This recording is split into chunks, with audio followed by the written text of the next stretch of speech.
আজ আমি করছি বেগুন ভর্তা। এই কড়াই তেল দিয়েছি, তেলটাও ভালো গরম হয়ে গেছে। এবার পেঁয়াজগুলো আমি দিয়ে দিলাম,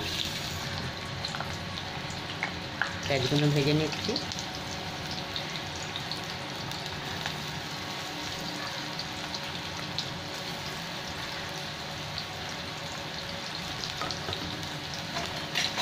সকাল সকাল রুটির সাথে তো বেগুন ভর্তাটাই ভালো হয়। লম্বা করে পেঁয়াজ কেটে নিয়েছি, পেঁয়াজটাকে ভালো করে ভেজে নিই। এদিকে একটা বেগুন আমার পুরানো হয়ে গেছে, বেগুনটাকে ছাড়িয়ে পরিষ্কার করে নিচ্ছি। এখানে আমার পেঁয়াজটা ভাজা হয়ে গেছে। এবার আমি তুলে দিচ্ছি পেঁয়াজের মধ্যে টমেটো আর কাঁচা লঙ্কা কুচি দিয়ে দিলাম। এখানে দিয়ে দিচ্ছি একটা টমেটো আর 3টে কাঁচা লঙ্কা দিয়েছি।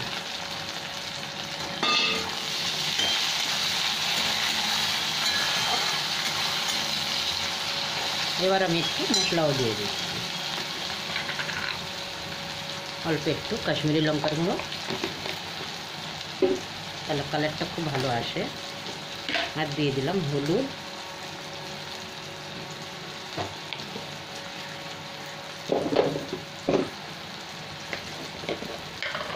এখানে একটু নুন দিয়ে দিচ্ছি।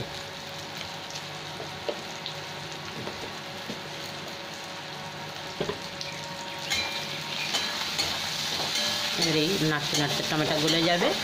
তারপর আমি এখানে বেগুন ছাড়িয়ে রেখে চেটে দিয়ে দেবো, আর একটু ধনে পাতা আমার তাজা নেই, শুকনোটা আমি সবসময় শুকনো করে রেখেও দিই। যখন তাজা ধনে পাতা পাই না তখন এই শুকনোটাই ব্যবহার করে নেব।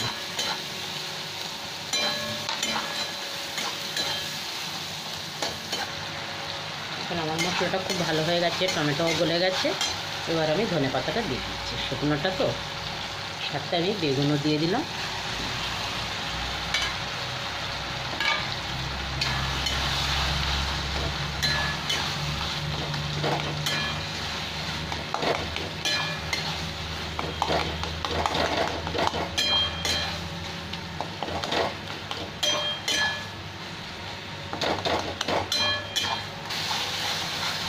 এখানে আমার বেগুন ভর্তাটা হয়ে এসছে, আর একটু জল জল আছে, এটা শুকনো করবো, তাহলেই হয়ে যাবে। একটু নাড়তে নাড়তে এটা শুকিয়ে যাবে।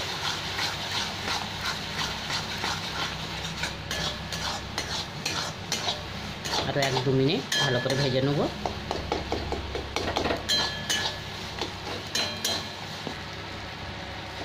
আমার বেগুন ভর্তা হয়ে গেছে। এবার আমি গ্যাসটা বন্ধ করলাম, একদম তেলও ছেড়ে দিচ্ছে বেগুন ভর্তার থেকে।